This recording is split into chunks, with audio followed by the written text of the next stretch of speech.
Bugatti wanted $12,000 for a carbon fiber undertray that cost $300 to manufacture. Matt said no, they refused to sell it separately.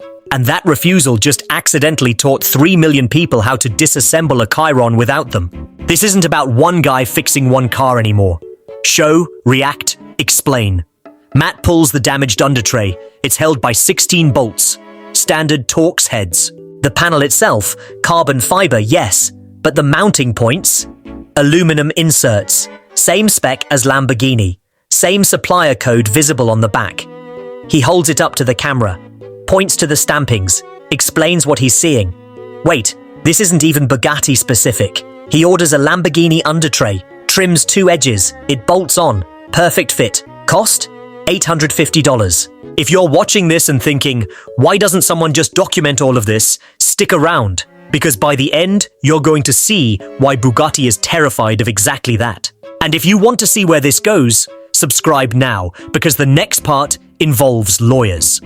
But this is where it got worse. Bugatti's strategy was containment. No parts, no diagrams, no authorized repairs outside their network. Force the car back to Molsheim, force dependency. But dependency only works when there's no alternative. Matt starts reverse engineering everything they won't sell. And here's what nobody expected. Bugatti's own engineering made that easier than it should have been. The cooling system? Modular. 12 independent circuits, each one isolated, which means you can replace one without touching the others. Matt shows the connectors. They're labeled, numbered, color-coded. This wasn't designed for secrecy. It was designed for factory efficiency. The wiring harness they quoted at $47,000. It's segmented. Front, mid, rear. Each section disconnects cleanly. Matt replaces just the damaged rear section. Costs him $1,900. Works perfectly. Show the old harness next to the new segment. Same connectors, same gauge wire. He plugs it in. The diagnostic computer doesn't even register a change. Bugatti built these cars to be serviced fast at the factory. They never imagined someone would service them fast outside the factory. Every refusal forced Matt to look closer. And the closer he looked, the simpler it got. That's when something unexpected happened. 3.2 million people watched Matt trace every coolant line. They watched him label every sensor. They watched him map the entire front subframe in real time. And then they started talking. The comments section became a tech manual. Engineers chimed in. Suppliers got identified. Part numbers got cross-referenced. Someone found the OEM supplier for the titanium exhaust bolts. They sell them for $6 each. Bugatti charges $240. Show a comment thread. Highlight the revelations. Watch knowledge compound in public. Another viewer recognized the brake calipers. Brembo GTR spec.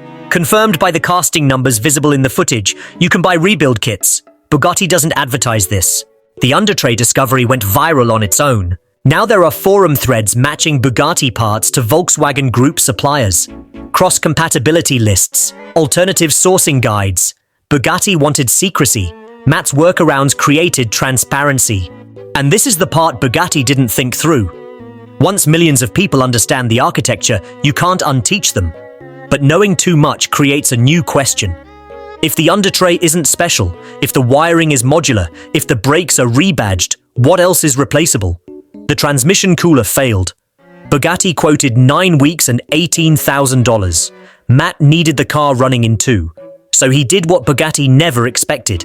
He called the actual manufacturer, showed the research process, supplier databases, cross-reference codes, a single phone call to a German parts distributor. Turns out the cooler is a modified unit from a common VAG platform. Same core, same fittings. The Bugatti version has a different bracket and comes in a fancy box.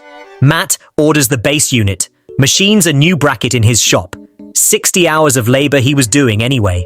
Parts cost $2,400. Bolts in, pressure tested, functional. He uploads the CAD file for the bracket, makes it public. That's the moment Bugatti lost leverage, because now it's not just Matt. It's anyone with access to a forum and a machine shop. The repair knowledge isn't proprietary anymore. It's distributed. And this is where it got dangerous. The part was a front suspension upright. The aluminum casting that holds the wheel bearing, connects the control arms, mounts the brake caliper. Bugatti refused to sell it.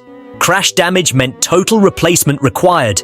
Their price, $22,000. Lead time, 4 months. Matt pulled the damaged part, sent it for analysis. The metallurgy report came back standard. Aluminum A35P6, aerospace grade, yes, but not exotic. The same alloy used in Porsche GT3 components. The casting was complex, but not irreplaceable. He found a racing supplier in the UK. They specialize in custom uprights for endurance builds. Sent them the CAD scan. 3 weeks later, a functionally identical part. Stronger, actually. Thicker walls at stress points. Cost $4,000. But here's what that revealed. When Matt disassembled the suspension, he filmed every step. The upright connects to control arms, off-the-shelf Öhlins ends, rebadged. The wheel bearing, SKF. The same bearing in an Audi R8, different press fit. That one refused part exposed the entire front suspension architecture. Expected, bespoke engineering, irreplaceable components, Bugatti exclusivity. Reality, high-end parts bin assembly with custom integration. And this changes everything. Because if the suspension isn't truly bespoke, if the cooling isn't proprietary, if the electronics are modular, then what exactly are you buying for $3 million? Bugatti's power was always psychological. The aura of complexity. The assumption that only they could service what only they could build. Matt's rebuild shattered that assumption in public. He's now 7 months in. The car runs. It drives. Every system Matt rebuilt works, some better than factory because he upgraded components Bugatti cheaped out on. Total spent on parts Bugatti refused to sell, $41,000. Bugatti's quote for the same repairs through official channels, $273,000. The knowledge is out there now. The suppliers are known. The procedures are documented. The parts are cross-referenced. Show forum activity. Other Chiron owners asking questions. Independent shops offering services. The ecosystem expanding. Bugatti can't sue because everything Matt did is legal. They can't DMCA the videos because he's not using their proprietary software. He reverse-engineered functionality, which is protected. They can't claim trade secrets because the parts aren't secret, they're just expensive. And this is the part Bugatti cannot publicly explain without damaging the brand. If they admit the parts are standard, they admit the markup is indefensible. If they admit the car is serviceable outside their network, they admit the exclusivity is manufactured. If they fight Matt legally, they prove he's a threat, which proves he's right. So they've gone quiet. No more legal letters. No more parts refusals with explanations. Just silence. Because Bugatti doesn't control these cars after all. The owners do. The knowledge does. The people who now understand what's under the carbon fiber. Matt just posted an update 3 days ago. The car's at 90%. Final systems integration happening now. He's planning a full throttle test next month. But 2 things just happened. First, Bugatti quietly updated their service policy. New language about authorized modification detection and warranty implications for non-OEM parts. Vague threats. Legal positioning. Second, one of Matt's parts suppliers got contacted, asked to stop fulfilling orders that might be associated with unauthorized Bugatti repairs. No legal force. Just pressure. The car's almost done. But Bugatti's starting to push back in ways they can't do publicly. Next update drops when Matt responds. You'll want to see what he does next.